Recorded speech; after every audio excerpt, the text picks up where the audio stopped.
Endavant.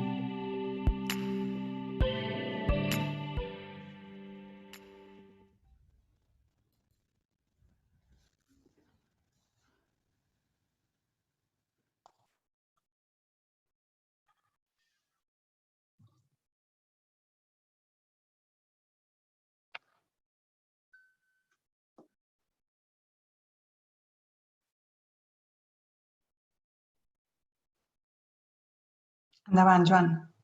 Començo jo, Sí, sí. Doncs benvinguts. Us presento la persona convidada, que és l'Andy. Benvingut, Andy. Thank you for being here with us today.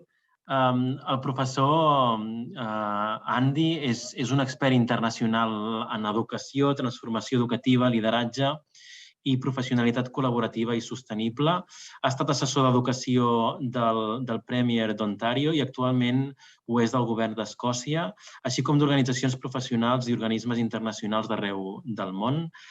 I en aquesta ocasió ha estat convidat pel Servei d'Educació i Noves Oportunitats del Departament d'Educació i en concret pel seu grup de treball Aprendre a l'escola que aprèn. L'Andy és una de les veus més influents del món de l'educació. Els seus treballs són una inspiració per milers de docents al món. Ha publicat més de 30 llibres sobre la matèria i ha rebut 8 premis Outstanding Writing. Ha rebut honors al Canadà, als Estats Units, al Regne Unit pels seus serveis a l'educació pública i la recerca en educació, i la revista US Education Week l'ha anomenat un dels acadèmics més influents dels Estats Units en la matèria. Actualment és director de CHENIN, Change, Engagement and Innovation in Education, a la Universitat d'Ottawa i professor emèrit al Boston College als Estats Units. Celebrem, doncs, que l'Andy pugui dedicar aquesta estona amb nosaltres, a parlar-nos en especial d'aquest últim treball que ha fet sobre els 5 paths que ja anunciava, o els Big Five, em sembla que li anomenava. Per tant, moltes gràcies per poder tenir aquestes aportacions que segur que seran grans aprenentatges per nosaltres. Comentar-vos també que aquest és el primer de 2 webinars que s'han programat i que li hem fet i que esperem que no sigui l'últim, que puguem trobar altres col·laboracions o que seguim en contacte. Ens retrobarem el dia 23 de novembre per aquest segon webinar i en aquesta ocasió parlarem sobre professionalisme col·laboratiu i us esperem de nou a totes i tots.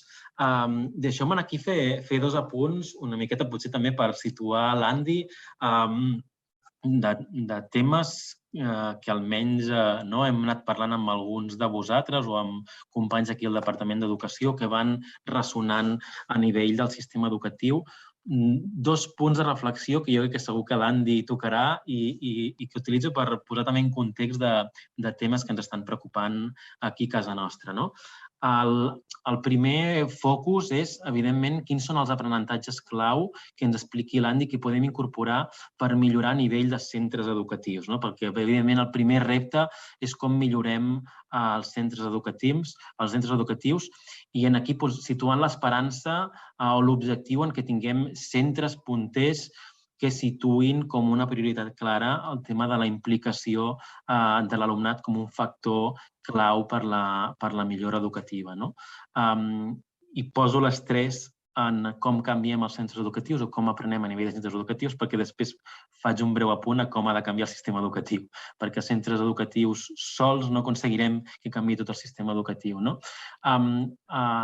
crec que és important també posar-ho en el context amb els reptes que tenim a casa nostra, ja siguin de com abordem la diversitat, com abordem la desmotivació, com millorem els resultats educatius globals, com fem que els resultats educatius globals siguin més equilibrats, com resolem l'objectiu de que els centres educatius siguin equivalents a la seva qualitat educativa que ofereixen a tot l'alumnat. Sabeu que és un objectiu del govern prioritari. A mi m'ha ressonat molt quan he llegit coses de l'Andy recentment, allò que l'Aina Tarabini explica d'un llibre que té com a títol "L'escola no és per a tu". Per tant, l'escola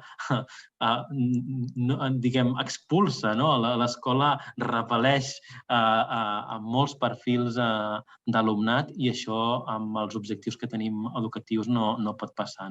I per tant, aquí espero que l'Andy, amb la profundització amb aquests Big Five, segur que ens apropa aquests aprenentatges a què podem transformar a nivell de centres educatius. I aquí volia assenyalar això, com ho fem a nivell de centre educatiu per canviar, però no ens podem quedar aquí. I jo no sé si és matèria de la sessió d'avui o si pots fer algun apunt amb això, l'Andy, però per mi una gran pregunta és com hem d'acabar reconfigurant el sistema educatiu per posar les condicions perquè tots els centres educatius incorporin aquest tema de la implicació educativa. És a dir, igual que diem, llegit a l'Andy, no podem deixar la casualitat a la implicació de l'alumnat. Per tant, hem de tenir una política proactiva, premeditada, pensada de com ho treballem a nivell de centre educatiu. També hem de tenir una política predeterminada com a sistema educatiu. I, per tant, segurament estem parlant de com generem programes d'innovació, com transferim aprenentatges entre centres educatius, com acompanyem o fem una avaluació formativa tant als docents com als centres educatius. Bé, no sé quina és la fórmula, però jo li diria a l'Andy si es pot aventurar a apuntar quins són els claus de política pública educativa que ha de canviar el sistema per possibilitar això, doncs tindrem encara més aprenentatges. Dit això, moltes gràcies a tothom. El nostre compromís és per poder millorar. Tenim moltes ganes d'escoltar-te, Andy. Jo ho deixo aquí i ara la resta de l'equip entoma un breu apunt que em sembla que hem de fer. Moltes gràcies, director. Gràcies als que ens acompanyeu en l'emissió en directe a YouTube i als docents que ens acompanyeu a la sala, que sou membres del grup de treball Aprendre a l'escola que aprèn i que heu volgut ser part activa d'aquest webinar. I amb vosaltres el professor Hargreaves podrà conversar en alguns moments de la sessió. També estarem atentes al xat, a l'emissió de YouTube, per traslladar algunes preguntes a la sala. No hi ha èxit sense benestar i no hi ha benestar sense èxit. Aquesta frase aparentment senzilla d'Andy Hargreaves conté l'essència de la transformació educativa que ens ocupa a nivell mundial. Nosaltres vam aprendre de Linda Kaiser i Judy Halbert que complicar les coses és senzill, qualsevol persona pot fer-ho, però simplificar, arribar a l'essència, és difícil. Cal saber molt per arribar a aquesta essència. També cal comunicar-la, convertir-la en compromís, i això és un ofici i un art a parts iguals. I el professor Hargreaves representa aquest compromís amb l'èxit de tots els aprenents i per això l'hem convidat. I jo us deixo amb Mireia Xurtó, coordinadora del grup de treball Aprendre a l'escola que aprèn, que presentarà els docents que ens acompanyen i us proposarà una primera pregunta. Endavant, Mireia. Gràcies, Begoña. Bé, abans que res, permeteu-me unes xifres i és que avui s'han inscrit 643 persones de 367 centres educatius de tot Catalunya, però Andy, professor Hargreaves, com que també hem fet públic l'enllaç, segur que són moltes més les persones que avui seguiran aquest webinar organitzat, com deia la Begoña, pel grup de treball d'Aprendre a l'escola que aprèn. Amb el propòsit de crear contextos d'aprenentatge altament inclusius, el curs 2020-2021 va néixer aquest grup de treball, Aprendre a l'escola que aprèn, que és un espai de diàleg i aprenentatge professional, un equip d'indagació col·laborativa. Doncs bé, avui comptem amb membres d'Aprendre a l'escola que aprèn com a panelistes i permeteu-me, sisplau, que us els presenti. No sé si podeu anar obrint càmera a mesura que us vagi presentant. Tenim en Josep Antón Felices, en Patón Felices, mestre especialista de música de l'escola... De l'escola, sí, Josep Balta i Elias. Sí, el Balta i Elias, però sempre falta el Josep. Josep Balta i Elias de Vilafranca del Penedès. La Isabel Montoro, que és orientadora educativa de l'Institut Lluís de Peguera, de Manresa. Hola, Isabel. Hola, bona tarda. Molt bé. La Mercè Sigalés, que és directora de l'Institut de Vilamajor, de Sant Pere de Vilamajor. Bona tarda. Benvinguda, Mercè. Gràcies, bona tarda. La Rosa Maria de la Fuente, directora de l'Escola Espai 3 de Sant Joan d'Espí. Sí, bona tarda. Què tal? Hola, Rosa Maria. En Josep Rius, que és tècnic docent del Servei Territorial de Barcelona Comarques. Bona tarda. I la Yolanda González, que és tècnica docent del Servei d'Èxit Educatiu i Noves Oportunitats i que també ha organitzat amb tot el nostre servei el webinar d'avui. Bona tarda a tothom. Molt bé, doncs us agraïm molt especialment la vostra predisposició a participar avui en directe, a poder conversar amb el professor Hargreaves. I ara, a continuació, anem a plantejar una pregunta per tothom. A veure, un moment, que tinc molta pantalla. Veieu aquí una pregunta? Quin percentatge d'alumnes està motivat a l'escola? Sí, sí. Des d'un dispositiu qualsevol o una altra pestanya, hauríeu d'entrar a learnlab.net. Segur que les meves companyes del Servei d'Èxit ho estan posant en el xat de l'emissió en directe i posar aquest codi 753611.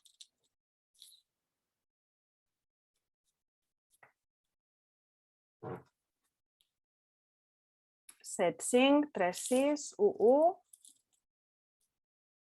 Hauria d'anar apareixent molta gent aquí connectada.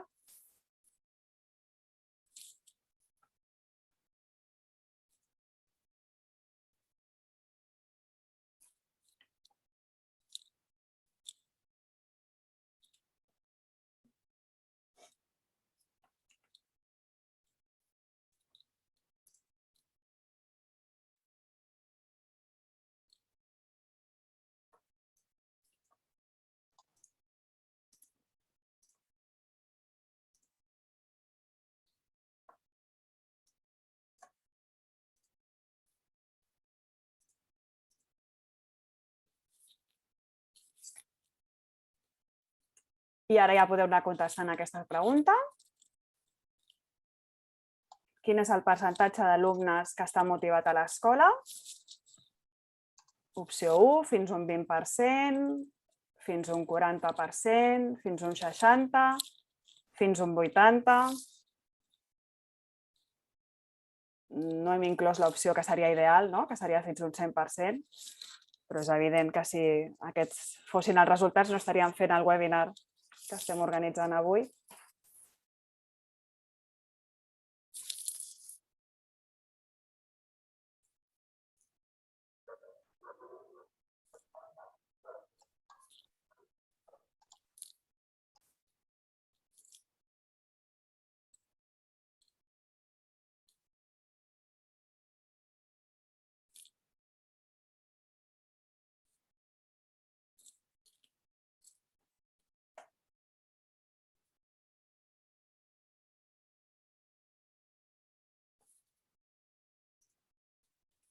Molt bé, doncs si veiem una miqueta els resultats,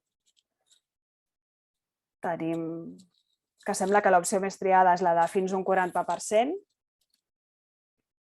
fins un 80%, un 8% de persones probablement molt optimistes han fet aquesta tria.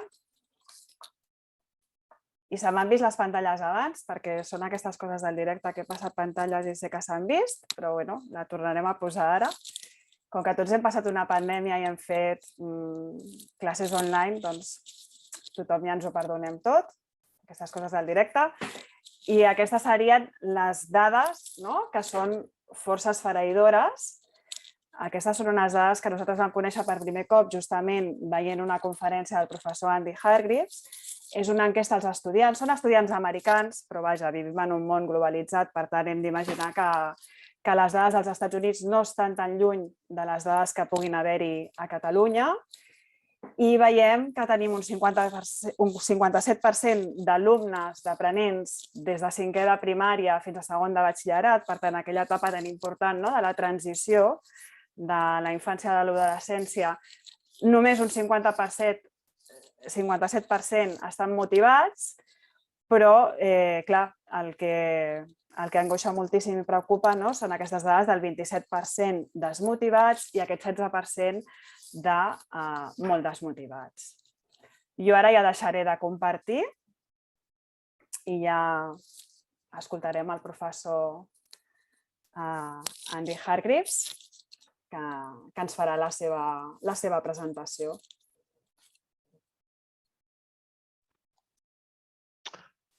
Thank you very much, Mireia and Juan Cueva Esposito. Thank you for your very kind introduction at the beginning. It is an honor and a pleasure to be spending your evening and my afternoon with you. I'm speaking from Ottawa in Canada. Around the themes of learning and engagement. So I'll be having two sessions with you with me, and today we'll really be thinking about engaging our students. And next time we'll be thinking about engaging each other in collaborative professionalism, because if the teachers are not engaged, it's not very likely the students will be engaged either with their learning. So both these things are very closely connected. This morning, and immediately before this meeting, I've been spending 2 hours with an international group that I've been running for, actually formed, and I've been running for over 5 years now, for 6 years. And they are ministers, deputy ministers, and professional leaders of teacher unions and principal associations from 7 different countries. And what unites us is not our politics. We have governments who are socialist, ones who are conservative, ones who are liberal, ones who are nationalist, ones who are coalitions. What unites us is not our politics, but our values. We are a movement seeking to advance broad excellence, not just literacy and mathematics, equity, inclusion, well-being, democracy, and human rights in professionally run systems. And we focus on every few weeks, we meet online. We've been doing that all through the pandemic.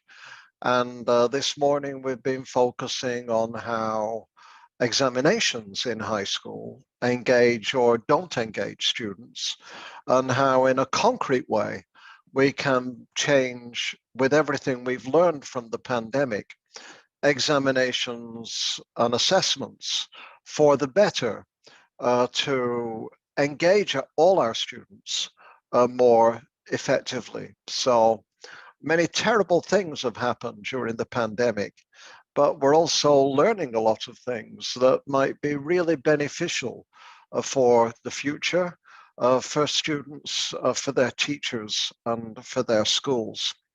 And having spent 2 hours with policymakers who are really in these countries thinking hard about how to make positive changes based around these values, it's now a true pleasure for my greatest love, which is to work with communities of teachers, because at the end of the day, whatever the Minister of Education thinks, if the teacher doesn't want to do it, doesn't believe in doing it, or is unable to do it, then whatever the minister wants can't be done.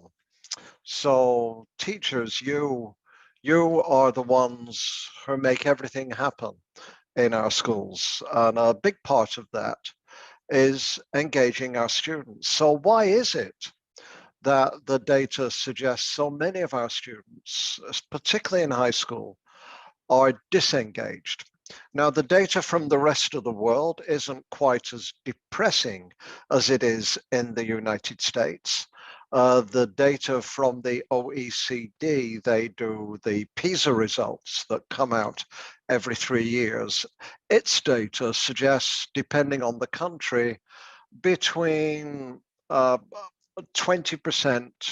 to 40% of students in high school are often disengaged within their education.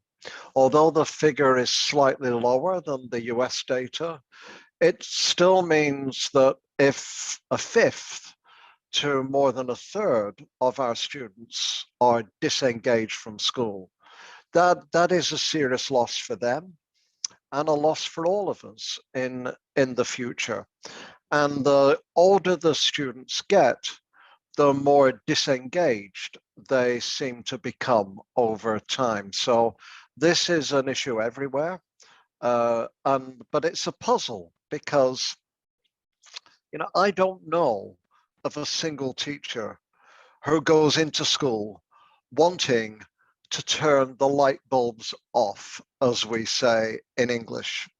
So in English, we talk about teaching and learning being about switching the light bulbs on, helping children see something they've never seen before, know something they've never known before, and to see the joy in their face when that moment happens.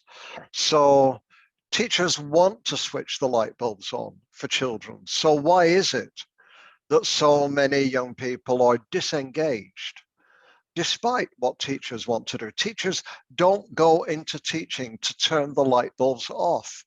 So do teachers not know how to get students engaged? Are there some things so serious in students' lives, it's almost impossible to get them engaged? Or is there something else going on? And that's really what I want to explore with you for the rest of today. I'll make some presentation, but at various points, I'll also ask you some questions, and I'll ask our panelists to respond to some questions as well. So this is what we'll do together. Before I start to show my slides, what I'd like to explain to you is why I got, my colleague Dennis Shirley and our research team got particularly interested in the topic of student engagement, and why we've just written a book about it that is actually being translated into Spanish, not into Catalan, but into Spanish with Maratha publishers, and will be out sometime next year. So there are 3 reasons, really. Well, the first is Professor Shirley and I were doing a project over 7 years with 5 states in the United States, rural states, serving mainly rural schools. And their project, they had some government money really to try and raise achievement, improve learning for poor students, disadvantaged students in rural communities. A lot of the focus of policy have been on cities and large towns, but a lot of poverty is in North America is rural poverty. And here people suffer not only disadvantage from poverty, but also from isolation and lack of access to resources like businesses or employment or universities or other partners, for example. And they lack access to each other. So we help them build a network of schools across all 5 states. And we help them design their network. And when you're creating a network, there's lots of things you have to think about. How big will you be? How small? How fast will you grow? Who will be inside the network? Who will be outside the network? What will you do when you come together? And one crucial question is, what will you focus on? And so the one thing that the teachers and schools couldn't negotiate was that the network had to really concentrate on improving students' learning compared to students elsewhere. But they could decide any way they wanted to do that. And they decided, not us, they decided that they wanted the focus to be on how engaged or not the children were and how they could increase engagement amongst the children by working together across the school to create inspiring projects, inspiring units of work. The mathematics teachers doing this together, the writing teachers, the counselors, the special education teachers, the kindergarten teachers, and so on. So it was their real idea that the best way to raise achievement was to improve engagement. And their feeling was, although it is possible to learn without being very engaged, if you have something horrible that you have to learn and there's no avoiding it, you can, as an English phrase, you can grit your teeth, you can just get your head down, and like going through a rainstorm, you can just march your way through it. But in most cases, particularly with children from disadvantaged homes and difficult family circumstances, if you can't get them engaged with what they're learning, it's very hard for them to achieve at what they're learning. So when the teachers decided this, the educators in the schools, Dennis Shirley and I said, okay, engagement is their focus. So we'll go and look at what the research says, or what the literature says, and we'll look at what they do, and we'll bring this together, the experience and the research, to try and develop a deeper understanding of engagement and how to improve it over time. So this was really the first reason why we got involved. We followed the teachers. They didn't follow us, but we followed them and helped them figure out how to improve engagement with their students. The second reason is really to do with my own experience of engagement. 2 years ago, I wrote a memoir. In English, the title is called Moving. And it's really about my own struggle to succeed, growing up in a working class community in the north of England in the 1960s. And what the book does is use my experience to look at bigger policy questions about equity and opportunity, for example. And what the book describes is that although I grew up in a very solidly working class community, in my years in primary school, as a child, I have very inspiring teaching that helped me to be very successful. Particularly one teacher who, like many of us, were often influenced more by one teacher than all the teachers, whose inspiring teaching made me want to be an educator. And I communicated with her until she was 85, 86 years old. When I went to secondary school, though, my success turned upside down. And there were two reasons for this. One was at the age of 12, when I was 12 years old, my father died. And from having very successful school reports, my school report started to record failure, low positions in the class rather than high positions. Comments recording disappointment that I wasn't trying hard enough. But the problem was, after my father died, my mother, a working class woman, worked 3 jobs. One, cleaning people's houses. Another was working in a local shop. The third was looking after people's children. She had 3 boys to raise, and eventually this became too much for her. And she had what they then called a nervous breakdown. She wouldn't eat, she wouldn't leave the house. She became addicted to barbiturates to help her sleep. And by the time I reached about the age of, I beg your pardon, sorry, that was my phone interfering. Oh, sorry, I do apologize for that. And by the time that that I was about 14, I realized that instead of my mother looking after me, I was looking after her. I never got to school before about 11 o'clock in the morning because I was cleaning the house, buying the food for lunch and for dinner until my grandmother could come and take over. And my school failed to connect with this.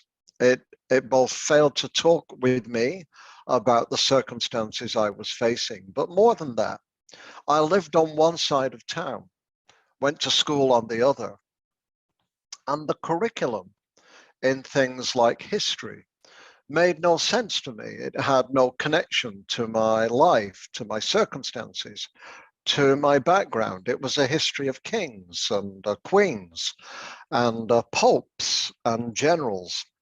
It was not the history of working people. And so I experienced that curriculum as alienating. In fact, I failed it the first time I tried to get to university and only passed it the second time when I taught myself the things that my teachers were unable to teach me that would have connected with my life. Now, this was the life of a working class teenager. For that experience today, we'd also add the lives of immigrant students for whom they speak another language, students with special needs and disabilities, sometimes with gay, lesbian, bisexual students who do not see themselves or the kinds of lives they lead or identities they have within the curriculum. So I experienced profound disengagement in my school, partly because of my family circumstances, but more because of my school's inability or unwillingness to respond to my family circumstances and have an inclusive and supportive curriculum that would connect me to the learning. So once we started to study engagement, I also realized this had a powerful personal connection for me too, that helped me empathize with the lives of other students today who struggle for all kinds of reasons, not exactly the ones like me, but reasons of their own that are still significant challenges. And the third reason I got into this book on student engagement was because of the time we are in now. If you've noticed, we're in the midst of, you've been through an enormous pandemic.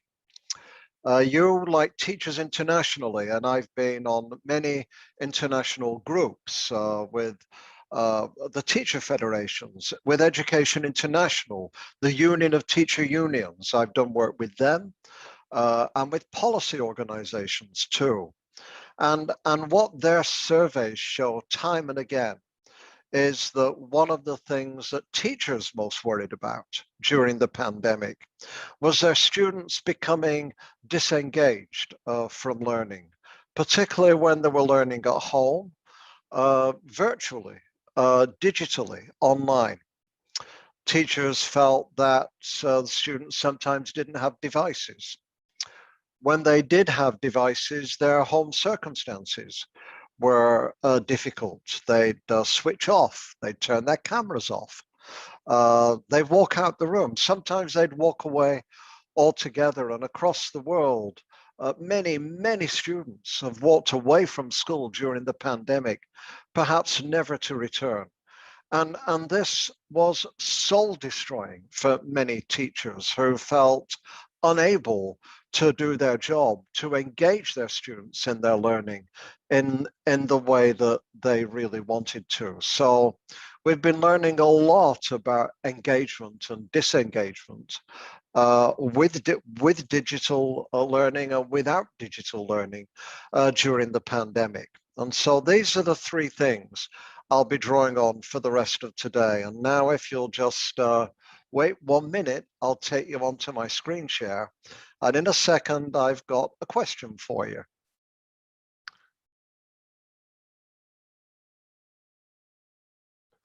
And here we go. It's coming.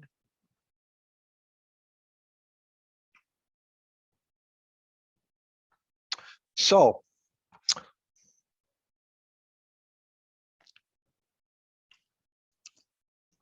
if you've ever been to Africa, you'll know of a thing called the Big Five. And if you go to a game park and you want to see wildlife, this is what everybody wants to see. They want to see the Big Five: the elephant, the buffalo, the lion, the leopard, and the rhinoceros.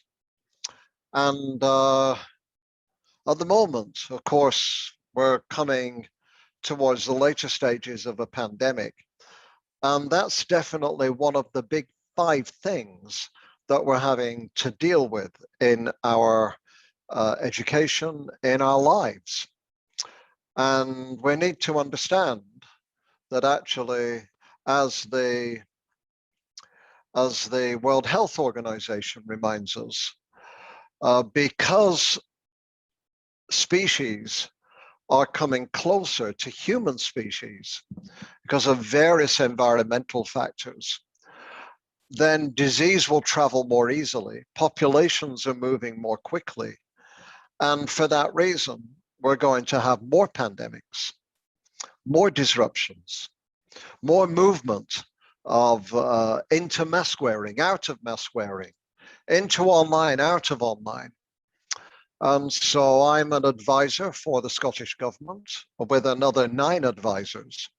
And we wrote a paper for them last year on what to do after the pandemic. And one of the things we pointed out was this, that because of this, schools would need to be more agile. Policies would need to be more agile. You couldn't have a top-down controlling bureaucracy and then, when you got a pandemic that disrupted it, wait for top-down instructions about what to do. During the pandemic, we learned that almost everywhere in the world, initially, rates of teacher collaboration went up. However much teachers collaborated before, now they started collaborating more because governments did not have the answer. It was teachers who within days learned to teach online, to access platforms, to give feedback through a digital platform, not face-to-face, and to contact each other when they didn't know what to do. It was teachers helping teachers more than governments telling teachers what to do that in many ways has got us through the pandemic over the last few years, over the last year and a half or so. And the second thing is the best countries that dealt most effectively with the pandemic in health and in education, like Scotland, were the ones that every week almost brought the major partners together collaboratively. In Scotland, it's called the COVID Education Response Group, CERG. And so representatives of parents, of students, of universities, of teachers, of school leaders, and of policy, along with health professionals, mental health professionals, would come together and decide together what to do next. Sometimes they made mistakes, but when they made mistakes, they were their mistakes collectively, they would own them, they would apologize, and then they would quickly move on. So I just want to check, by the way, can everybody hear me at the moment after that interruption? Because I see there's a label coming up saying I am in a practice session. Can you hear me? Sí, et podem sentir. You can still hear me. Okay, Sí. that's good. I'm sorry about that. Good. Okay, I do apologize. So, but we're not only in a pandemic. And so what I want to ask you next is this. There are big things going on in the world right now. Huge things, the like of which we've not seen for decades, that are affecting our societies and affecting our students and affecting our schools and affecting the future that our students see ahead of them. I believe powerfully that all of us need to see this big picture, be part of it, and take responsibility for it with our students in responding. I don't believe it's the job of the government only to think about the big picture, or even the school leader only to think about the big picture, but all of us, teachers and students, to think about this big picture and to respond. So I've talked about one. In the chat box now, would you all add just one other thing that you think is one of the other 4 things out of the big 5? What is another big thing going on in our world right now, as well as a pandemic, happening at the same time as a pandemic, that has enormous implications for what we want our students to learn, how they should learn it, and what we want them to be and to become now and in the future? So if Mireia and the rest of the group, you can facilitate the chat box, I will switch on the chat. I will close my slide share so that I can watch the chat function and the translator can tell me what you're saying. So each of you, just one thing each, and let's see what you come up with. Okay, away you go.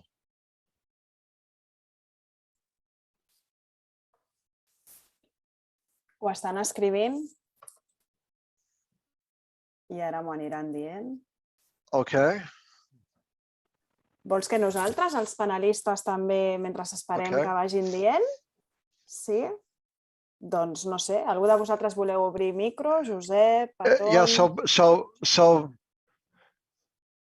so probably just look at what's coming, and then I think that's good. I think if the panelists can say what you're seeing, and then reflect on that and feed that back to me, that would be great. Mira, ens estan posant coses com canvi climàtic, com una de les altres 4 d'aquests Big 5 que ens comentaves.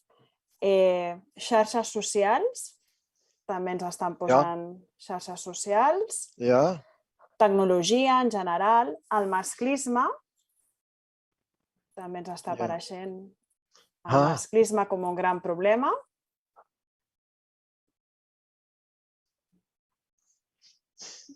Es van repetint una mica, seria en aquest sentit, l'ecologia, xarxes socials, tecnologies, el masclisme, les desigualtats econòmiques, cada cop creant més gap entre classes socioeconòmiques, models comunicatius, violència,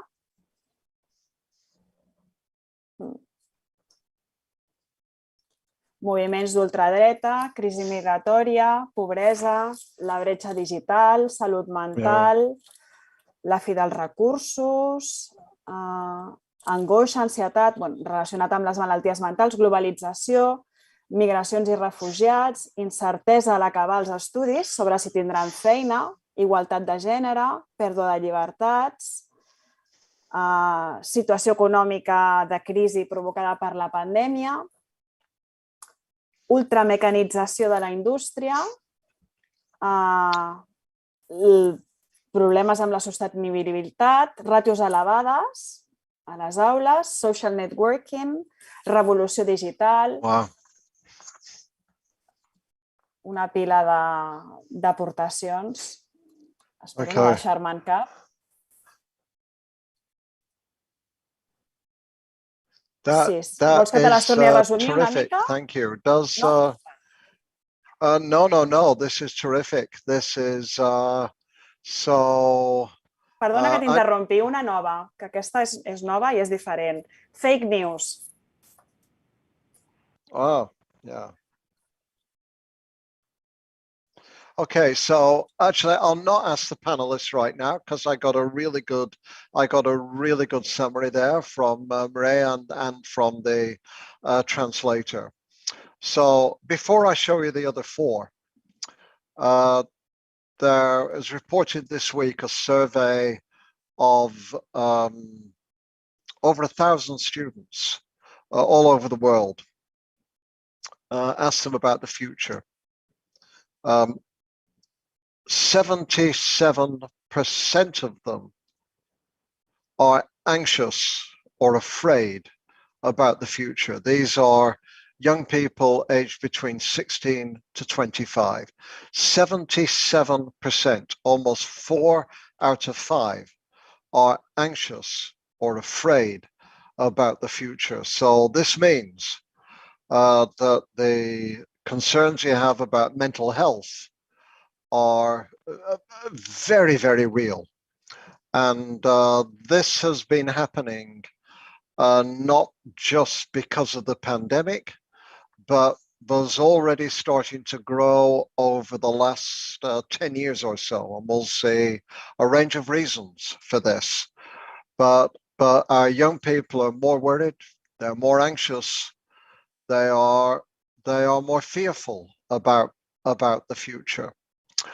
And one thing that worries me about that is there are two things that worry me about that before I go on to the rest. One is that we have a new book in December on well-being of students in school. And we've seen in the schools a lot of programs, good programs for calming children down and helping children regulate their emotions and practicing mindfulness and meditation and yoga and managing anger and so on. But these things only really deal with the symptoms, because in some ways we need to rouse our children up. We need to channel their what we might see as negative feelings and regard them as positive feelings, to be angry, to be frustrated, to help them be involved, to help them take action. That's the first thing, because when you have mental health issues that are based on real changes in circumstances, sometimes the best way to deal with the mental health issue is to increase the feelings of agency and voice and empowerment in being able to do something about those circumstances. The second, which we'll come back to later this evening for you, is technology. And I've just published 3 days ago an opinion piece in America's leading education newspaper. It goes to every school in America, Education Week.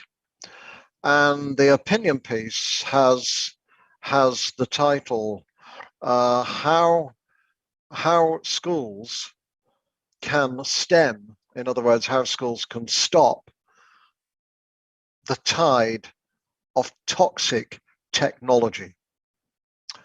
And I just got an email this morning telling me that it is not only the most downloaded article in the newspaper, but it's the most downloaded article by every single group teachers, school leaders, policymakers, professors, every single group that they have, it is the most downloaded article. People are really worried about the negative effects of technology, but the official narrative is only to talk about the positive opportunities. There are positive opportunities. We will see them in due course, but we also need a space where we can talk freely, openly, and deliberately about what are the risks of technology in schools. And a book by an American, Jean Twenge, shows that since 2012, the rates of anxiety amongst adolescent girls have gone rapidly upwards. And the thing that changed in 2012 was that the iPhone started to have mass distribution amongst teenagers. Teenagers feel more safe out of the home.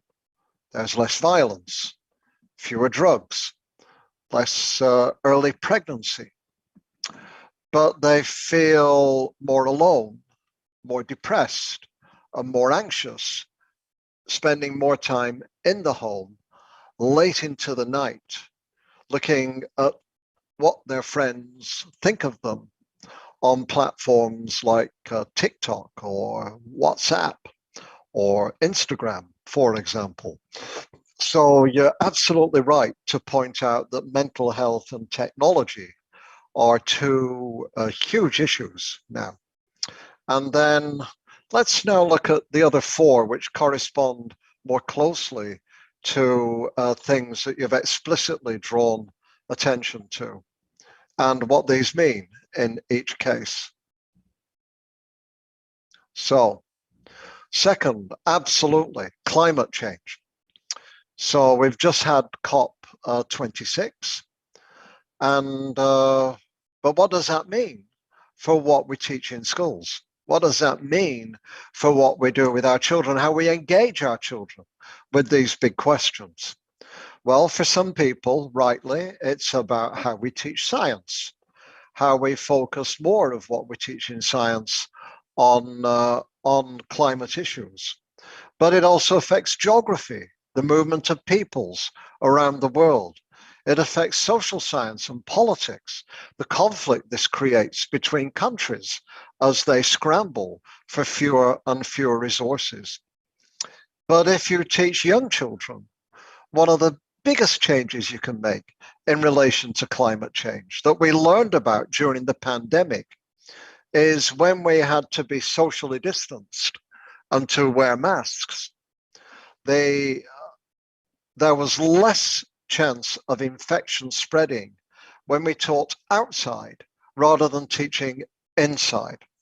And this is a huge opportunity to think about how we increase the amount of time that children spend outdoors during the school day. Not just playing as a break from learning, but actually being outdoors learning, being in the woods, being on the mountains, being out in the fields next to the school, with their teachers, with each other. And what we know from the literature about this is that being in nature is good for your physical and mental health. It actually increases achievement. It is a way to connect us spiritually to our ancient indigenous heritage going back thousands and thousands and thousands of years. And it establishes an early connection, an emotional connection between the child and nature, so that they will care about nature and be a steward of the environment as they become older and turn into adults. So climate change is a big picture question, but it has implications right now for how we engage students in teaching and learning, from science in high school back to being out in nature in early childhood. A third is wealth inequality. I'm going to show you a picture now, and you don't need to write this down. It's just 30 seconds reflection. Who are these three people? What do they have in common? And who is the odd one out? Okay, so this is just for you to reflect on quietly. In fact, I think I might ask the panelists to come in on this, and they can say, I don't know, or what have you, but perhaps the panelists would like to come in and say, who are these three people? What do they have in common? And which is the odd one out? Mireille, can you call in our panelists, please, and ask a couple of them to comment on this? Is it Mireille or Mireia? How do I'm sorry. Mireia. Mireia. Yeah. Doncs endavant, no sé, algú de vosaltres que obri micro, obri càmera. Si no, he de començar a dir jo noms. Què tenen en comú? Són grans fortunes, s'han enriquit amb la pandèmia. Algú més? Josep, Patón, Mercè, Isabel, Yolanda. Jo diria que transmeten o volen transmetre èxit. Jo diria que són homes blancs heterosexuals. Es veuen líders, no? Veuen líders, tres persones amb lideratge. Bons comunicadors, entenc. Volen seduir o volen convèncer. Carismàtics. Carismàtics, sí. Tots han fet propaganda en un moment o altre d'estils de vida extravagants, del tipus How is the odd one out? Quin és el que... Who is the odd one out?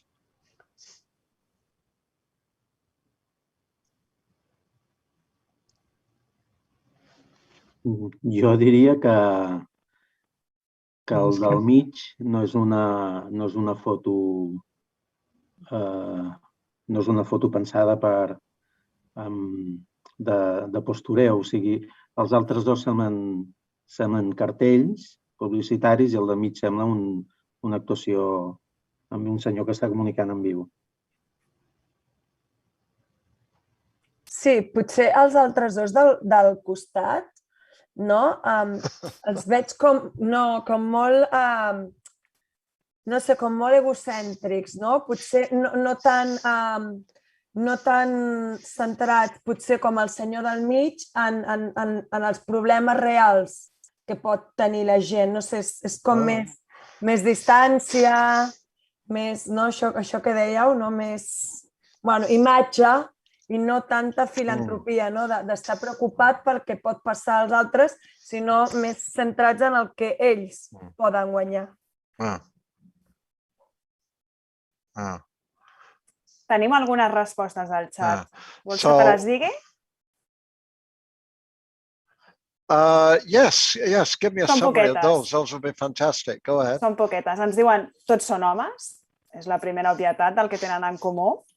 Han volgut enviar gent a l'espai, excèntrics, tenen en comú l'èxit, expressius, positius, comunicadors, la riquesa, també la tenen en comú, i suposo que quan es tracta de descartar-ne un, ens diuen 2 americans i un britànic.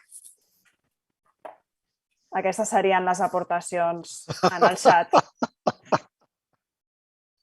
Yeah, fantastic. Thank you, everybody. That's absolutely terrific. You know, something I love about working with people in Catalonia is it is such a culture of art and of the image. You have Gaudi, you have Miro, you have Picasso, and a lot of it is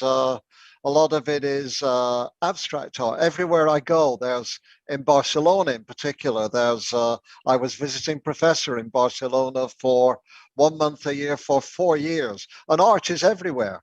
It's so people really think about think with pictures as well as thinking with words.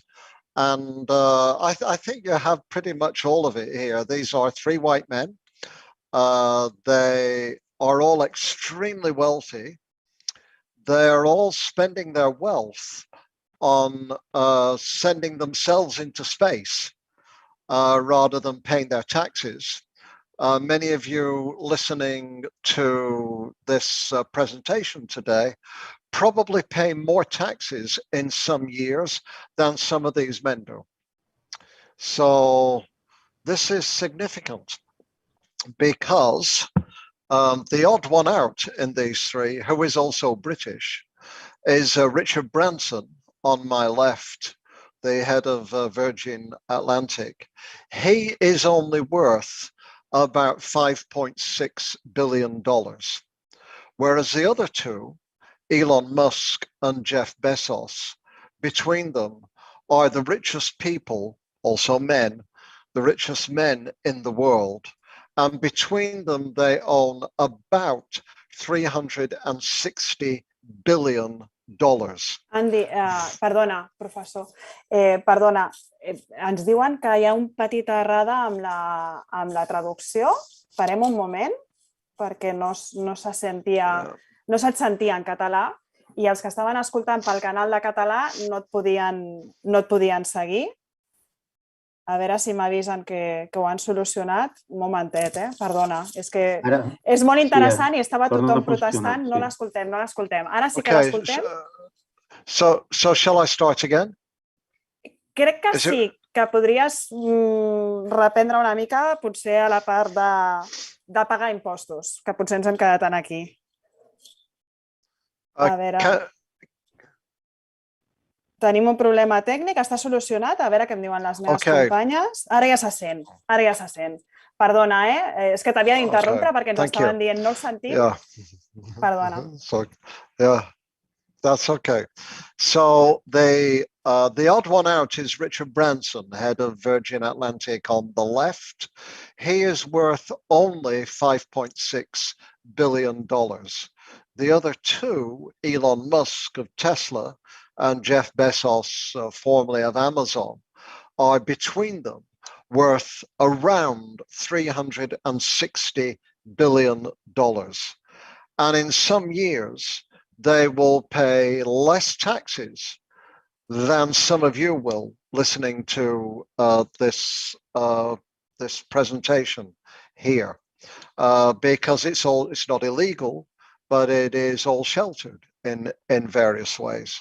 So, but all of them are rocket men who spend their money instead on sending themselves into space and fulfilling their own egotistical ambitions, or having philanthropies where they decide who should get their wealth, not the public deciding who should get their taxable wealth. Half the world's wealth is owned by how many people? So here's a question. So the answer is a number. Without looking at Google, put it in the chat box. Half the world's wealth is owned by how many people? You can express it as a percentage or an actual number.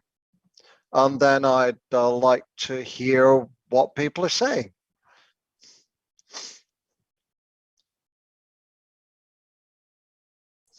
Si voleu, mentrestant, com que les aportacions del directe m'arriben una miqueta més tard, els panelistes us proposo que m'ho poseu en el xat aquí que tenim del Zoom. Mira, ja em van dient, entre un 5 i un 10% és una resposta que ja tenim.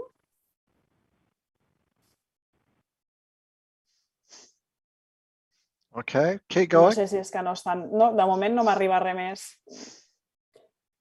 Saps què passa? Que el directe jo no el puc tenir a la mateixa vegada perquè si no s'acoplaria el so i m'ho van xivant. A veure, les companyes o els panelistes mateix, aquí en el 50%, el 10% o 50 persones, no és 1%. 50 persones de tot el món 5, 10%, 50 persones, 10%, 2%, un 1%, 100 persones, 50 persones un altre cop, 5 persones, ens diuen, 20 persones, un 1%, Wow. 10, Yeah. 10%, Yeah. 12. Interesting. Sí, sí. Interesting. This is good, actually. This is enough. So if I can hold that now, I don't think we need the panelists here because we've had the full range. The correct answer is 26 people. 23 of them are men, which brings us to the issue of machismo and so on as well. So although at the lower ends of educational achievement and poverty and disadvantage, boys are now doing less well than girls. All over the world, boys are struggling with achievement. At the higher ends, men are still in phenomenal control of the levers of power. Both these things are true at the same time. Very important to remember that. Do not punish the working class boys struggling with their achievement because of the elite men who exercise machismo over their female competitors. I hope you understand this. It's a very important point. We have to accept both truths at the same time.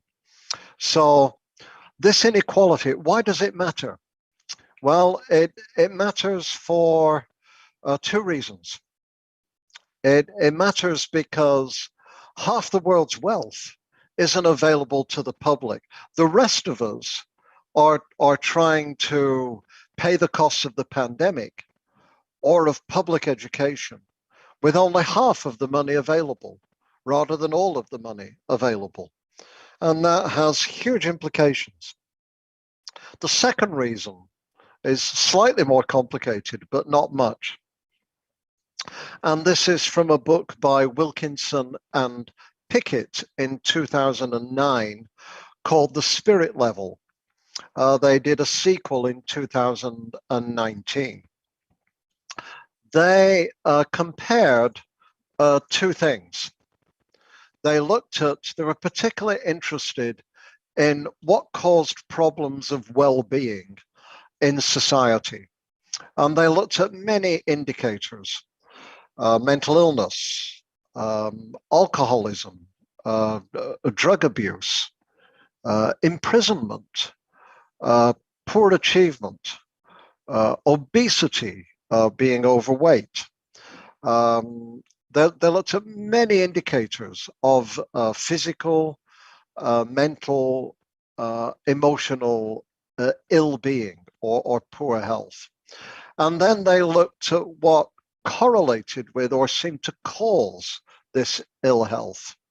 And the greatest predictor they found was actually income inequality. So what happens is however rich or poor a society is, within that society, the more unequal it is in terms of income and wealth, the more ill-being there will be amongst everyone, including the children in the society. Not just the poor and the poorest, but the rich and the affluent also suffer from greater ill-being at the same time. And so the countries in the bottom corner are those that have low income inequality and strong well-being. And the countries in the top right, the United States, Portugal, the UK, all have very high income inequality and very poor well-being at the same time. Spain is more around the middle here in terms of the relationship between the two, more low than high on income inequality, and a bit better rather than worse in terms of well-being. But inequality really matters then, not just for how much money is available for public education and public good in general, but it also affects the well-being of the children in our schools. So what does this mean for you? It means perhaps, do you teach your children about inequality? Do you teach them about class as well as race?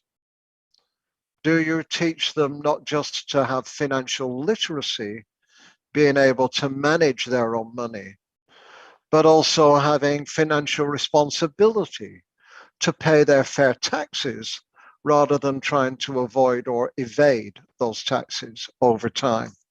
So this has implications for us in education, as teachers, even in our curriculum and in our classrooms too. The fourth is racism and xenophobia. We might also add homophobia and sexism at the same time, almost any kind of prejudice. There is an African saying that when the water hole shrinks, all the animals look at each other differently.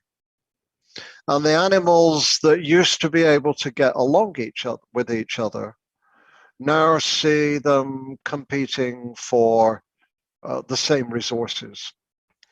This is when we look over our shoulder and see people who are different from us, not as partners or members of our community, but as threats and as challenges.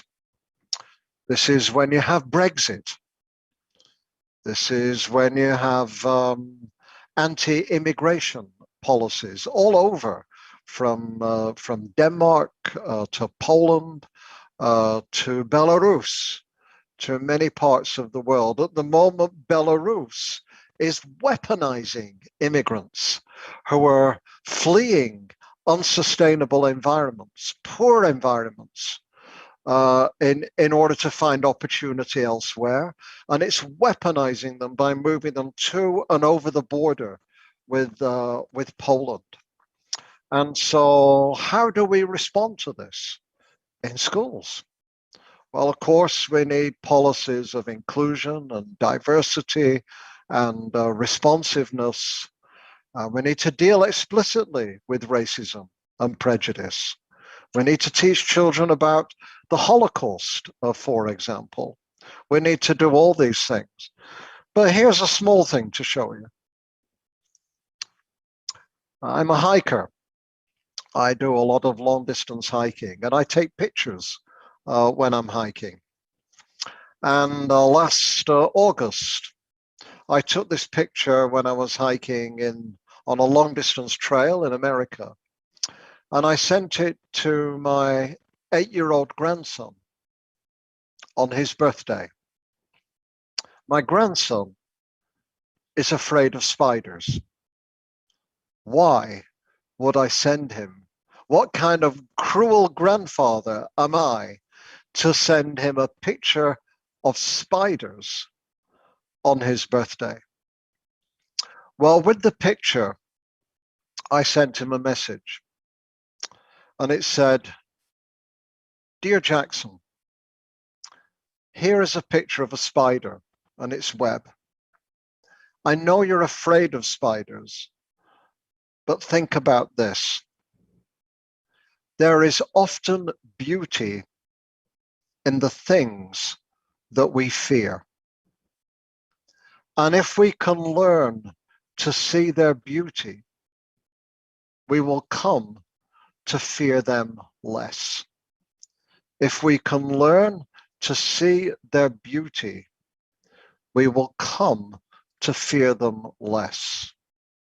And then he wrote back to me and he said, "It's okay, Granddad. I'm only afraid of really big spiders now, not little ones." What is the point here? In many schools now around the world, we are teaching kids to be emotionally intelligent, how to deal with depression, how to deal with anger, how to deal with anxiety. But we're only teaching them some emotions, not all the emotions. One of the emotions we need to teach our children is disgust. Disgust. Because disgust revulsion about things that are different is one of the basic emotions of racism. And if very early on we can teach children to reflect on the nature of disgust, to manage their disgust, to see beauty in the things that originally, for whatever reason, disgust them, then we will also teach them about how to respond more positively to things that are different, to people who are different, to people who are disabled, for example, and to be more inclusive and accepting and joyous as a response in a world of diversity. So again, I'm trying to say here in the curriculum, when we think about how to deal with racism and xenophobia, some of it is very serious. Some of it is teaching about the Holocaust or teaching about immigration or teaching about in Canada what the mistreatment of our Indigenous communities. And some of it can be done with very young children, teaching children how to identify and manage the basic emotions that can lead to racism and prejudice against other people. Last but not least is what you called the ultra-right, threats to democracy. Spain used to be a totalitarian country. I remember in the 1990s when I was in Barcelona, meeting people who still worked in education, who remembered what it was like not to have a democracy. And this really informed their teaching and the way that they approach their teaching. This is true in other countries as well. This morning, I just spent time talking to people in Lithuania who remembered what it was like before the Berlin Wall came down, not to live in a democracy. The people who remember this themselves are more likely in their teaching to protect democracy, to not take it for granted, to teach children how to participate, how to share, how to discuss things where they have different points of view, how to reach decisions on things where people don't all agree, how to have voice in their community. The problem comes when you run an education system, any system, and people no longer remember themselves what it is like not to have democracy. And this is one reason why democracy is fading all across the world. According to The Economist, the number of people who now live in full democracies is just over 8% of the world's population. We've been taking democracy for granted. And from Hungary to Poland to the United States of America and to Brexit Britain, democracy is under threat everywhere. We cannot take it for granted. We must renew it through our schools, and not just teaching about democracy, but even our very young children learning to live, to be in a democratic environment, not just sharing, but also negotiating, discussing, learning about people who are different from them, as well as ones who are the same.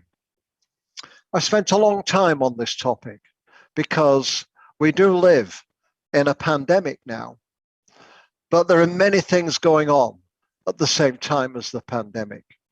And 77% of young people are fearful or anxious about the future. And the thing to do in our schools is not just to calm children down or carry on teaching the same curriculum in the same way. It is to innovate not just for excitement, but innovate for engagement with some of the profound questions that our young people are already thinking about and need to have a voice in addressing. Now, we have half an hour left after this, but I'd like to propose there are some people who probably need to take a quick bathroom break or just stretch around the room. So Mireia, could you facilitate a 5-minute break, please, before we come to the last Sí, i part? tant. Fem uns 5 minutets de pausa i ens retrobem en 5 minuts. Suposo que ara la Maria ens posarà com una caràtula, la música aquella que teníem. Pots apagar la càmera si vols, Andy, i ens retrobem en 5 minuts. Okay. Good. Perfecte. Yeah. All right. Good. Thank you. Gràcies.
So we talked about that. This is like a big focus I wanted today, which is where everybody's been, what everybody's thinking about, what's on everybody's minds or should be on everybody's minds as we're back in schools with our children. What in a way we need to be engaged with. The question though is how to engage, and the essence therefore is to understand that engagement is the lever for learning. If you want more learning, we need more engagement. And it's also a window into well-being. In other words, if there's something wrong with a child's well-being, one possible reason, a strong reason, is that they may not be sufficiently engaged with their learning. It may not only be things in their life or their home, but there could be something wrong with their learning, with how they're being engaged in school. So engagement is critical then. And this is why we wrote this book. So for the last part, we're going to go through this, but I'm going to ask the panel to come in just 1 second. And the rest of you might want to think about this question too. If you're watching this on YouTube now or later, just think about this question.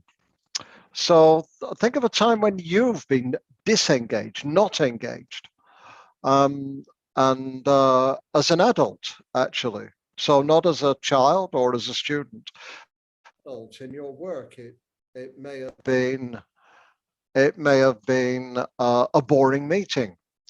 It may have been having to teach online. It might be this right now.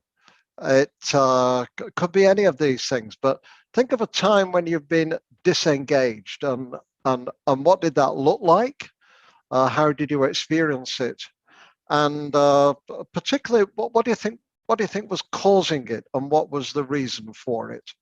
And I'd like a couple of members of the panel, perhaps, to respond to this question and talk about the time professionally when in your work you felt disengaged, and what was the reason for it?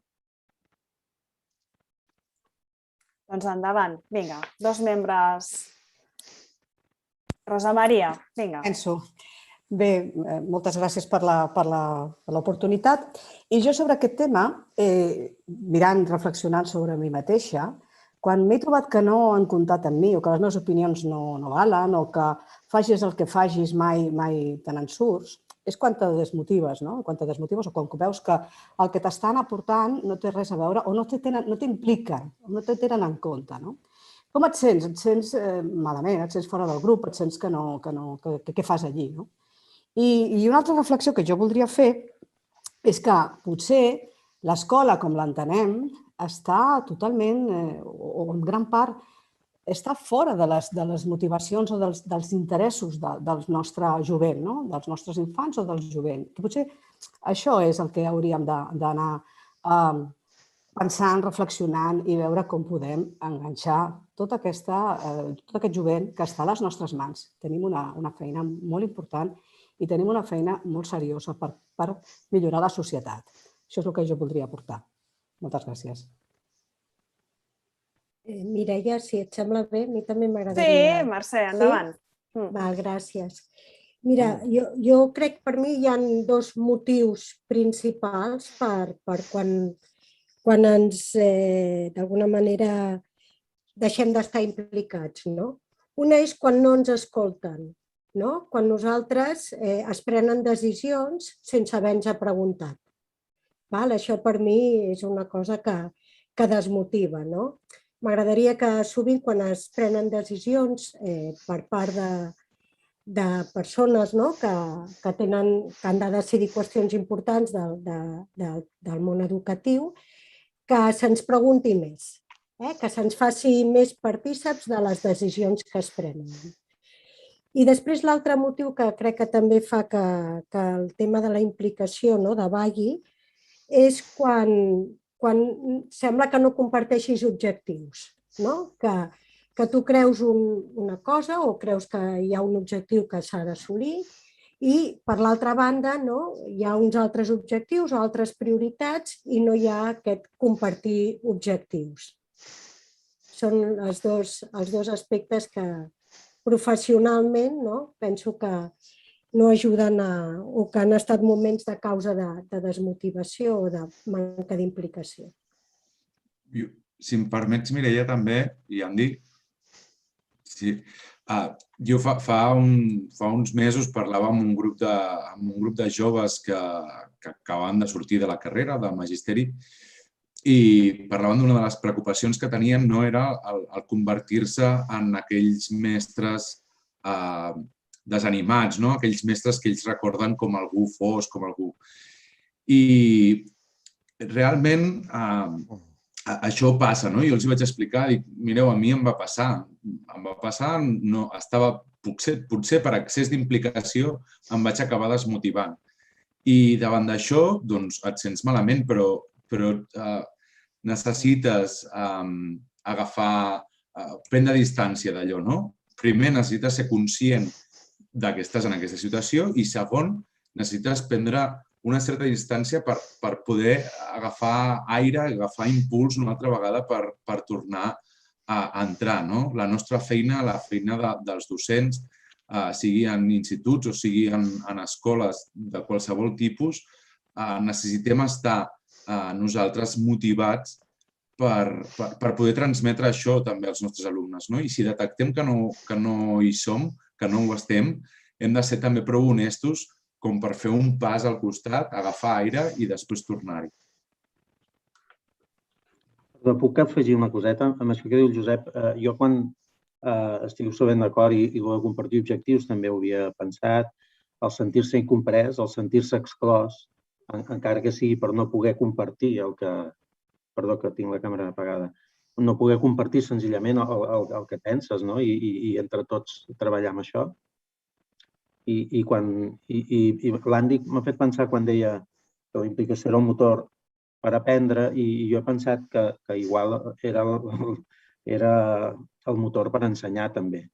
Vull dir que igual ens desmotivem quan ens passen coses. I jo també ho he relacionat amb el fet de pensar més en tu mateix que en pensar en els aprenents. Que crec que a vegades és una feina que t'emborratxa una mica i comences a pensar jo, i en canvi no és l'objectiu. Jo, si em permeteu, recordo una feina abans de ser mestra en la que estava particularment desmotivada, bàsicament perquè no entenia el per què feia el que feia. Se m'encarregaven moltíssimes tasques, havia de fer moltíssims correus, moltíssimes reunions, però us asseguro que mai no vaig tenir clar l'objectiu darrere del que feia. Això tenia dues conseqüències. La primera, que moltes vegades no feia les coses del tot bé perquè no sabia exactament què estava fent, i la segona, que realment no estava gens implicada. Feia el que havia de fer, em pagaven a final de mes i punt.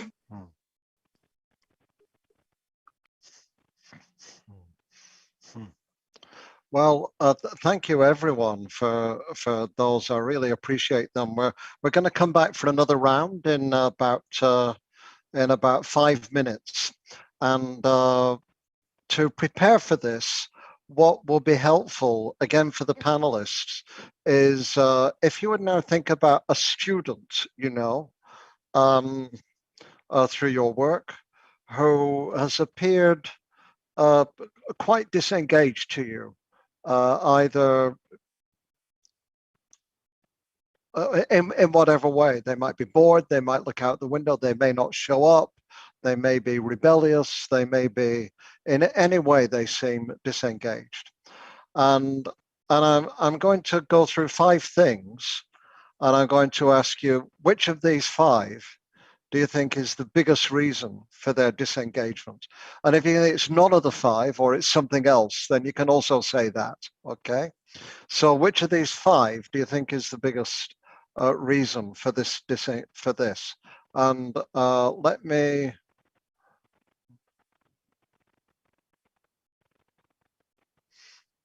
So, and the words to look at are the words on the left-hand side, of the column here. I'll go through them because I know they're in English, although I tried to put very few words on my slides and use more pictures than words. What we learned from the literature and from the educators we work with is that engagement and disengagement take different forms. There isn't one reason, there isn't one thing behind it. Often we think it's because people just get bored easily or because there are things going on at home. But we found there were 5 things really in the system that contributed to young people's disengagement very often.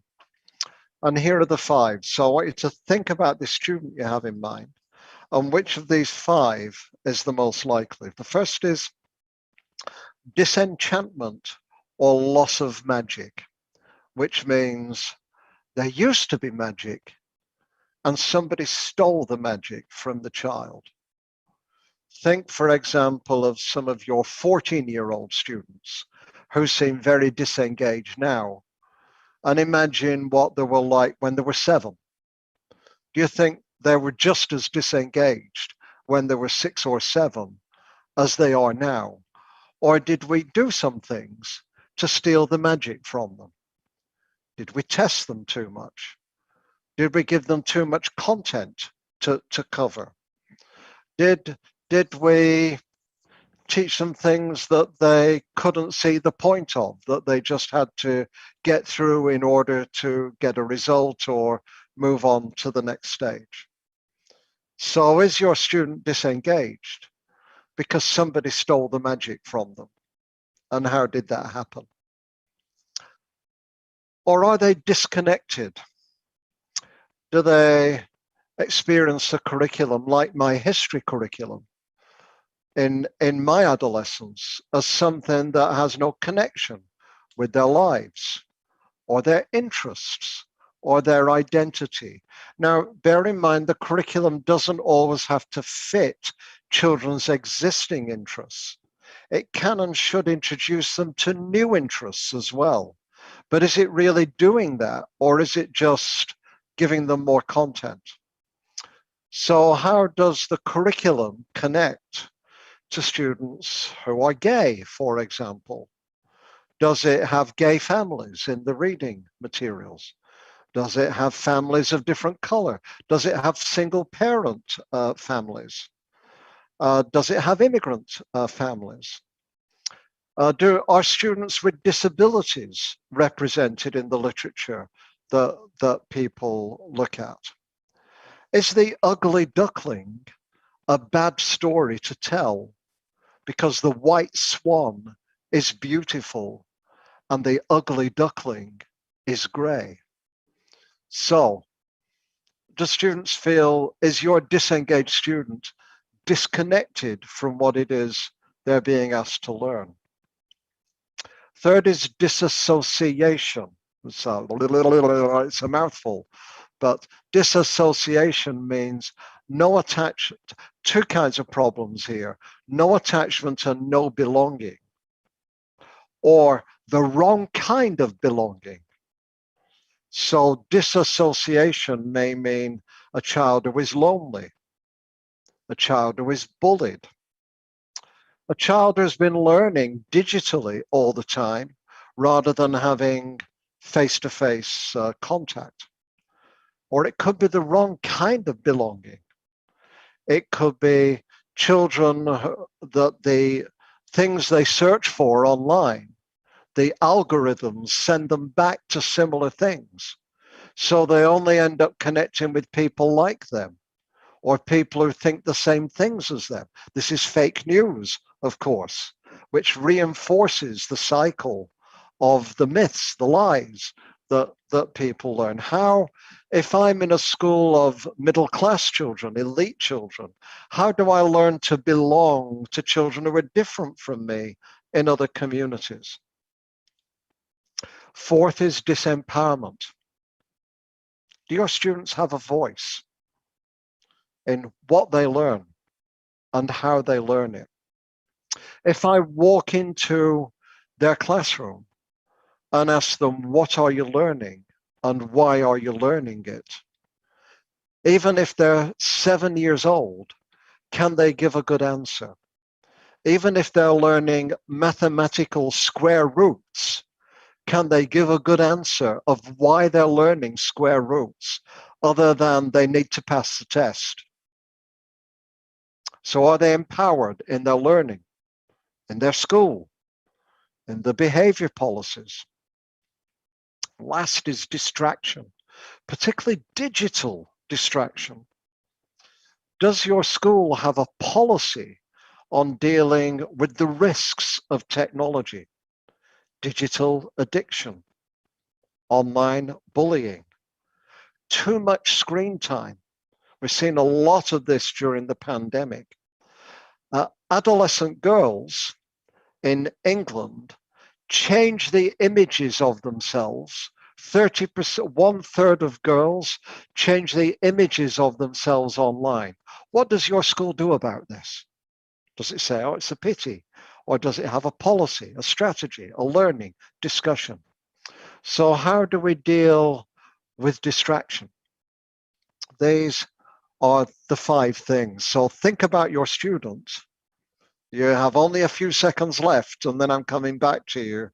And which do you think is the big one out of all these 5, or something else that is disengaging the student you're thinking about? And if you could come back with 5 minutes, and then I'll close in the last 5 minutes. Potser ja ho anem tenint i t'ho podem anar dient. Què us sembla? Mentre van aportant en el xat, potser... Isabel, ara et tocaria a tu, que abans no has parlat. Vinga. Clar, jo crec que hi ha una part de que molts estudiants no se senten escoltats i que molts d'ells encara no saben el que fan i per què ho fan. I moltes vegades ells et fan la demanda, no? De dir, escolta'm, no, mira, saps, és que a mi m'interessa molt saber quan jo hagi de llogar un pis o hagi de fer una hipoteca, què volen dir aquests números, què volen dir aquestes coses, no? I potser aquestes coses es recullen només, no sé, parcialment, diguem. El tema de la pertinença jo crec que també és un tema molt important, no?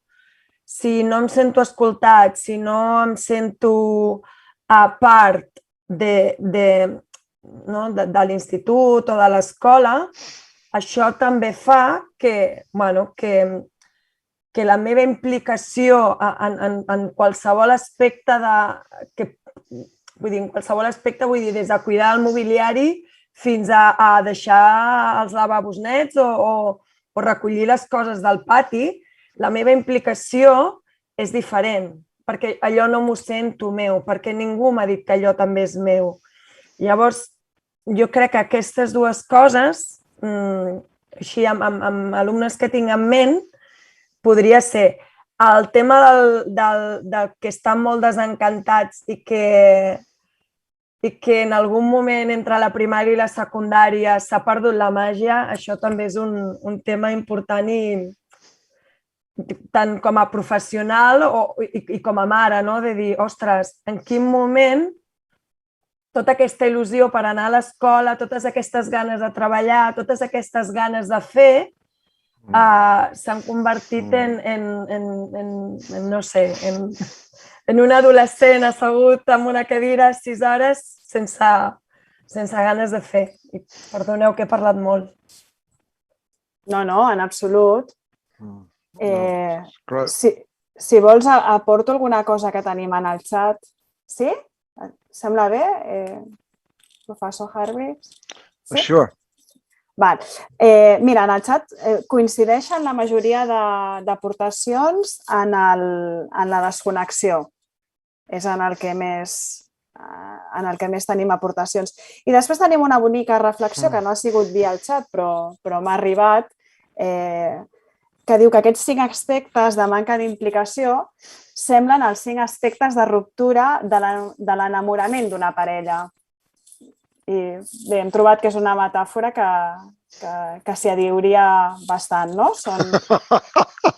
Bé, hi ha aquest retard, no?, amb la traducció. I, bueno, no ho havíem vist així, però ara ho veiem, ho veiem, sí. Desil·lusió, pèrdua de màgia. No sé si voleu aportar alguna cosa més, Josep, Yolanda, Mercè, Rosa Maria, Patón. Jo és que no puc evitar pensar en un alumne en concret que vaig tenir l'any passat, que només amb 9 anys ja...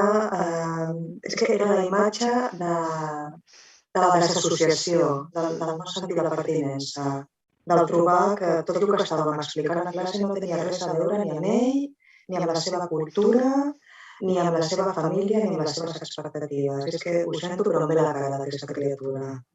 I, bueno, em trenca el cor, la veritat. Jo també, perdó. Jo també penso que... Tenia 9 anys. Jo també penso que els factors, a mi em costa separar-los. Jo penso que hi ha un desencantament perquè hi ha una desconnexió d'aquest noi, d'aquesta noia, no? Jo estic pensant també en algun cas concret i hi ha una desconnexió també, vull dir, també implica una manca de sentiment de pertinença, no? Si se sent pertinent és perquè aquest currículum, perquè aquest pla d'estudi acompanya realment els seus interessos, no? I amb el que ell es vol implicar, no? I si ell està implicat en els seus aprenentatges, està empoderat, no? Ell està empoderat si està implicat en els seus aprenentatges.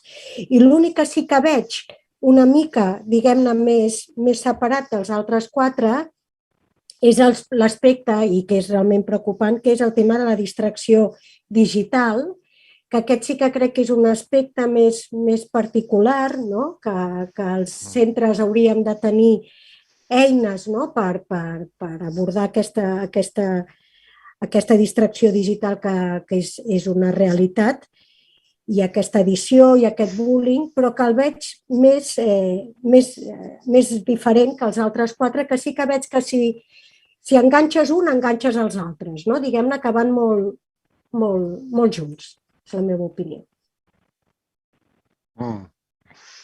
A mi m'agradaria afegir una petita cosa. Puc parlar una petita cosa, una aportació. Jo, de totes aquestes coses que heu anat dient, crec que és fonamental que hi hagi un vincle emocional entre el mestre, sigui el que sigui, i l'alumne. Així sí hi haurà implicació, perquè coneixerem en aquell alumne. Ells necessiten sentir-se com tots que ens importem. Si ens importa la seva vida, les seves característiques i més que donar els continguts, anem a formar persones. Tenir-ho clar, això, des del començament. Crear aquest vincle emocional jo crec que és fonamental. I a partir d'aquí ja se crea la pertinença al grup, que també és bàsic, especialment a l'adolescència, que hi hagi un empoderament. I amb això que deia la companya de la distracció digital, és veritat, aquest és un dels reptes que tenim. Ja no és només tenir tecnificat tot, no, sinó saber que siguin capaços, amb un pensament crític, d'esbrinar la informació, què és una fake news, què no és. Aquest és el repte, jo crec que és el repte veritable del futur dels docents. És la meva opinió. Gràcies, jo ja callo. Thank you. So thank you all of you for these great comments. I think you're totally correct. They are intertwined. They're not a set of tricks or just tools or strategies. They are united by, if you like, a common morality or a common purpose or a common emotional connection. Very hard to do all these unless you have an emotional connection. And the distraction part, although we think about digital distraction, it's important just to understand existentially that usually when we are disengaged from one thing, we're actually engaged with something else. We're not engaged with nothing. We're usually engaged with something else. As an adolescent, it might be with romantic relationships. una relació romàntica, per exemple. O just wanting to play out and do wild things simplement rather sortir than i fer focusing coses on the rebels learning. en comptes de digital dedicar-nos als distraction estudis. is Per tant, la distracció digital is a very important but és exaggerated form of molt distraction. important, és una But forma there are many important, però molt distractions, important. and the point I hi ha of the moltes school distraccions i, de fet, aquí is what we're doing in the l'escola class with el our que ha de veure kids. és Is què it fem more a engaging les aules amb els than the alumnes. other things Els that implica might més engage que la students resta de coses que implica within their normalment lives and un within alumne their durant tota la seva community? vida o a la seva What I comunitat. want to do is to I el close que by m'agradaria fer ara flipping és this to the other side, concloure-ho to the other column, the column girant la of truita, és a dir, engagement, passant a l'altra columna, a la and columna de la to implicació. bridge to our I next session. potser So I'm going to establir talk ja un about, pont cap a la for the propera last few sessió. minutes, the I opposite durant of aquests últims minuts disengagement, parlaré but also what it del means for the que adults in the suposa school. Because la manca remember, d'implicació i del if que we're going significa to pels engage adults our a les escoles, students, perquè we si need to volem que engage the s'impliquin els adults alumnes, too. també els adults ens So hem here are some d'implicar. thoughts and Aquí tenim questions algunes to close reflexions i with. algunes preguntes per tancar ja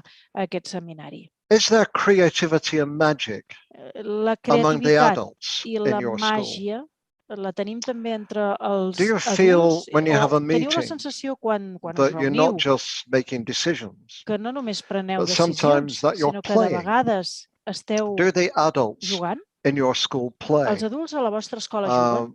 Are they playful parts Són, of your meeting? hi ha I've been aspectes juganers asking a la vostra reunió? schools what they have done Jo he demanat on their moltes first escoles day a veure back què han fet after en remote el learning primer at dia home. després de tornar de la Some pandèmia, en schools el seu have primer a dia test presencial. on the Algunes first escoles day. van fer I'm un not examen kidding. el primer dia i Other no és cap schools broma. had a carnival D'altres escoles van fer una or a espècie de festival carnestoltes o de festival, or de festa, dressing up, o es almost van disfressar like Halloween or a com si fos circus. Halloween. And o that's un for the circ. adults as much as for the children. I això tant pels So adults com pels alumnes. does your Per tant, school la pregunta és, sometimes la vostra feel escola like a de place of play vegades for the adults sent que és també and un not lloc just de a joc place of pels adults i serious no work només all the un time, lloc as much as it treballar is seriosament, tot for i the que children? ho és, i Are the igualment adults pels involved alumnes. in, so Els what you're adults, asked to do, the curriculum you a veure, el que teach, s'us ha demanat que feu, el the pla tasks d'estudis you que heu have to d'impartir, take les on, tasques que heu do d'assumir, they have meaning and purpose for you? tenen un Or do significat i they un objectiu seem per to vosaltres? come O from an us arbitrary sembla place somewhere else, que venen often like arbitràriament they d'un do altre for the planeta, children as com well? moltes vegades els passa també Or als are you alumnes? involved in O the meaning esteu and purpose implicats of en what aquest you're doing as a significat, teacher en together? l'objectiu del que esteu fent com a Do you feel part docents? of a community Us within your sentiu com a school, or do you part d'una feel alone? comunitat a la vostra escola o us Do you sentiu feel like sols? you're moving in the same direction? Sentiu que us esteu Do you movent work tots, with aneu tots teachers cap who a are la mateixa different direcció? from you, Treballeu as well as teachers who are the docents same? amb un rerefons diferent i Teachers d'altres amb un who rerefons think igual? differently?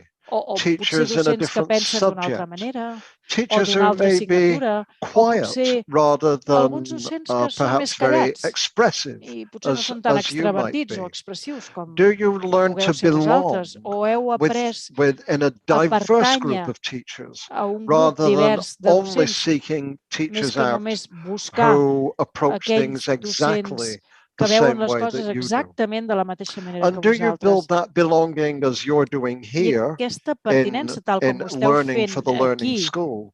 Do you en build that aquesta belonging in Aprendre, en networks l'escola que aprèn, across schools? So també ho you feu feel you entre belong to escoles? schools Teniu and la teachers in sensació other que places pertanyeu as també a well as in escoles your i own a docents place? d'altres llocs, d'altres escoles, i no Do només you de la feel vostra escola? empowered? Us sentiu No empoderats? matter how young you are in the school, Independentment do you del lead poc temps que something faci que in sou the a les school? escoles. Do you have Realment a voice? teniu la It might sensació que be lidereu, que teniu una technology. veu. You may be Podria closer ser a connected la tecnologia, to podeu ser young que estigueu people's més culture, vinculats to amb les examples, cultures dels joves, to ways of using els exemples, platforms la like manera TikTok d'utilitzar and WhatsApp plataformes com and so TikTok on. o WhatsApp. No matter who you are, if Independentment you're de the qui sigueu, caretaker, si if you're the bus sou driver, els que if you're the preneu cura administrator, o are you el involved xofer in de professional l'autobús development o in the school? esteu a l'administració, esteu Do you implicats en el belong desenvolupament de and l'escola? Vosaltres do you have a pertanyeu, voice, no matter teniu what una your veu a role, l'escola, your position, sigui or quina your sigui la vostra seniority posició, is, el or rol is your o la vostra school antiguitat? a hierarchical O la vostra escola bureaucracy? és més aviat un ens Unless burocràtic i the opposite jeràrquic. of I distraction finalment, is really being able to l'oposat a la focus, distracció és to la capacitat de concentrate, concentrar-se, de and to centrar-se master i something de dominar interesting, alguna but also cosa difficult interessant, and però també challenging. difícil i que suposa Perhaps un a repte. sport, Per exemple, un or a esport musical instrument, o un instrument, or a new idea, or o potser una concept, or nova form of idea, un nou knowledge. concepte, una manera nova And do you de master coneixement. things as I teachers, domineu també deliberately, aquestes with coses each com other? a docents i de For forma instance, deliberada in els uns amb els Canada, altres. Per exemple, many a elementary Canadà teachers will hi say, ha if you ask them, molts mestres I'm not de a maths person. primària que They diran, love jo no literature, sóc de they mates, love m'encanta books, la they love literatura, history, els llibres, la but they just història, don't like maths so però no els much. agraden les How matemàtiques, do no we els agraden help tant. each other Com ens ajudem become els not uns als just altres competent in per maths no as ser només teachers, competents but able to en una master matèria, sinó maths que puguem as a dominar subject, també les as a matemàtiques discipline com a assignatura, in our com a lives, disciplina a as les well as nostres in our vides, work, així com because també we a la teach nostra this feina, a lot of the perquè time. en How en come fem we with classes each other moltes master vegades. numbers Com and podem space dominar as well les and as xifres much o els and as espais joyously as we tant master o tan words poc and com master dominem les language? And how paraules do we o les coach, llengües mentor, i and com push as well as intentem support each other també in order empènyer to els do altres, that? però donar-nos suport mutu per Everything we want assolir-ho. for our children, Tot el que we volem should per want als for nostres alumnes ourselves. també hauríem de voler per a And nosaltres everything we mateixos. want for I tot ourselves, el que volem we per a should want nosaltres for our mateixos children. ho hauríem de voler també per That's als the nostres secret alumnes. of an Aquest engaging és el classroom for secret children d'una classe and an implicada engaging per school als alumnes i for d'una the escola adults within it. implicada o Next que time, impliqui we'll els talk adults. about how to La propera build vegada that parlarem as a de collaborative com community. construir-ho com a Thanks for participating comunitat que today. col·labora. Gràcies per Thanks to participar all the avui. panel Gràcies for your a tots els ideas and your panelistes per input. les vostres I idees apologize i for les not vostres involving aportacions you a bit i more demano earlier disculpes on, per but no I realized implicar-vos I had més to talk more abans, però slowly than m'he I adonat que usually he de do parlar una because mica of més lent que de translation. costum perquè But tenim I was interpretació delighted to hear simultània, the però ha perspectives. sigut un plaer And when escoltar I'm no aquí longer les able to do opinions my i job as a quan ja no professor, pugui fer I la will meva become a feina marriage de counselor now, catedràtic, and I segur will que help seré people orientador with all the educatiu forms i of ajudaré engagement a that totes will les enable persones them en to tot love tipus each other better d'implicacions and i love potser each other també em more. ficaré en Thank you for relacions your time. amoroses i matrimonials per veure com podem millorar-ho. Moltes Moltes gràcies. professor Hargreaves. Com ja preveiem, aquest ha estat un webinar d'allò més inspirador. Contribuir activament a l'augment de la motivació i implicació de tots els aprenents, és imperatiu, és urgent, perquè està en joc el seu creixement personal, el seu benestar, el seu aprenentatge i, en definitiva, el seu èxit a la vida. Avui hem gaudit d'un temps de conversa i de reflexió plegats. Els participants han contestat a un qüestionari inicial, han triat una opció al LearnLab, han participat al xat o bé els panelistes en directe. Tu mateix ens has compartit experiències personals.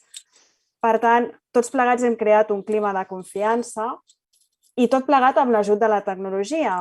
És a dir, en definitiva, hem emprat les 4 T's, que tu ja coneixes prou bé de les escoles com a organitzacions que aprenen, que serien la T de time, el temps, la T de thinking together, aquest pensar junts, aquesta reflexió, la T de trust, la confiança, i la T de technology, la tecnologia. Avui, en definitiva, hem après molt. Moltes gràcies també novament als panelistes. Un agraïment també a totes les persones que ens heu seguit des del YouTube. Hem intentat anar incorporant les vostres aportacions, no hem pogut incorporar-les totes, malauradament, però sí que les recollim. Agraïm també el suport de l'equip tècnic, els professionals i intèrprets i les nostres companyes del Servei d'Èxit Educatiu, que sense aparèixer en pantalla també ens han ajudat moltíssim en la bona organització de l'esdeveniment. I finalment, Begoña, et passo la paraula per fer ja la darrera cloenda. Moltes gràcies, Mireia, i a tots i a totes us esperem en un proper webinar sobre professionalisme col·laboratiu, que també conduirà el professor Hargreaves, i serà el proper dimarts 23 de novembre, en aquest cas una hora abans, a 5:45, una hora abans que avui. Per tant, professor Hargreaves, marxem amb moltes ganes de retrobar-nos i aprendre sobre professionalisme col·laboratiu. Moltes gràcies. Ha estat una tarda plena de propòsit per tots nosaltres. Ha estat emocionant. També ha estat un plaer i una gran oportunitat. Només vull repetir l'última frase. Tot el que volem per als nostres alumnes també ho hauríem de voler per nosaltres mateixos. I tot el que volem per a nosaltres mateixos és el que hem de voler pels nostres alumnes. Moltes gràcies, professor Hargreaves. Bona nit. Okay.